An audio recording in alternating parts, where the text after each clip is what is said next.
Witajcie, opowiem Wam o najnowszej grze Agnieszki Kopery i Andrzeja Nowaka, autorów m.in. Pretora, którego Board Game Girl był patronem medialnym.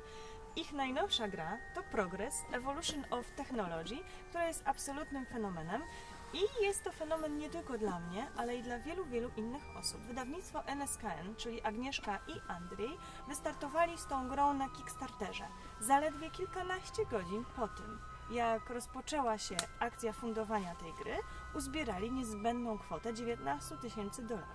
Kiedy ostatni raz patrzyłam na Kickstartera, kwota ta była już rzędu 40 kilku tysięcy dolarów i ciągle rosła. Na czym polega fenomen Progress Evolution of Technology?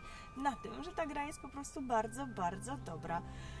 W progresie wcielamy się w założycieli cywilizacji, wymyślamy coraz to nowe technologie, począwszy od wymyślenia koła czy garncarstwa, a skończywszy na teorii ewolucji czy elektryczności.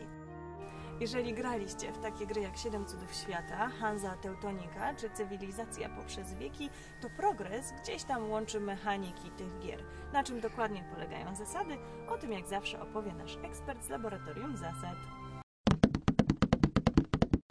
Witam w Laboratorium Zasad. Dzisiaj będziemy mówić o grze Progress The Evolution of Technology. W progresie będziemy starali się technologicznie rozwijać nasze cywilizacje, układając 3 typy kart: karty kultury, technologii i nauki w naszym polu gry. Będziemy mieli też do dyspozycji taką swoją planszetkę, która będzie nam mówiła, jak silnego rodzaju akcje możemy wykonać.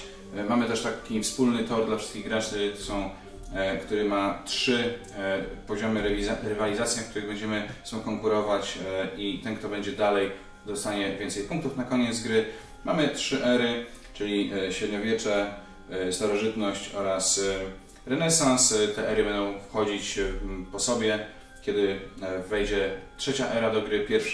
Niewykorzystane karty z pierwszej ery z gry wypadają. W trakcie gry możemy wykonać kilka akcji, od 2 do 5, w zależności od tego, jak bardzo jesteśmy rozwinięci na danym torze rozwoju. Możemy zagrywać karty, zagrywając je natychmiast wprowadzając w życie ich efekty, albo rozwijając je długoterminowo i wtedy zostają na nich znaczniki długoterminowego rozwoju, które powoli będą schodzić, aż karta się nie uruchomi. Kiedy wystawiamy kartę, staramy się opłacić jej koszt wyrażony na dole. Ten koszt jest wyrażony w zasobach lub też w technologii, które mamy już wybudowane. Jeżeli mamy wymyślone dane technologie, to nowe karty możemy zagrywać za darmo. Przykładowo, jeżeli mam pismo, to alfabet mogę budować za darmo, nie muszę za niego płacić. Opłacamy karty albo kartami, które mamy w ręku, które mają swoją wartość jako karta, albo zasobami, które zebraliśmy w trakcie gry.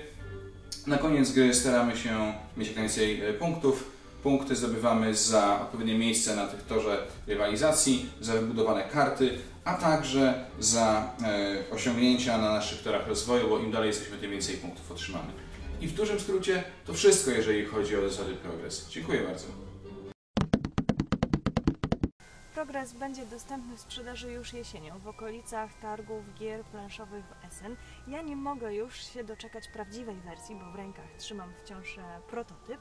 Nie mogę też się doczekać polskiej wersji językowej. Mam nadzieję, że taka będzie, bo chociaż gra nie jest zależna językowa, to fajnie byłoby zobaczyć na kartach polskie napisy.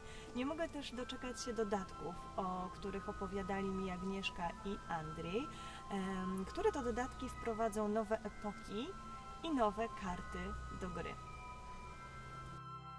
Jeżeli będziecie mieli okazję zagrać w Progress, to skorzystajcie z tej okazji, bo to jest bardzo dobra gra, która plasuje się gdzieś pomiędzy trudną grą rodzinną, a średnio trudną grą dla zaawansowanych graczy. A co ciekawsze, została zaprojektowana przez polską projektantkę gier planszowych, właściwie to pierwszą polską projektantkę gier planszowych, Agnieszkę Koperę, która to już niedługo będzie publikowała swoje teksty na Board Game Girl.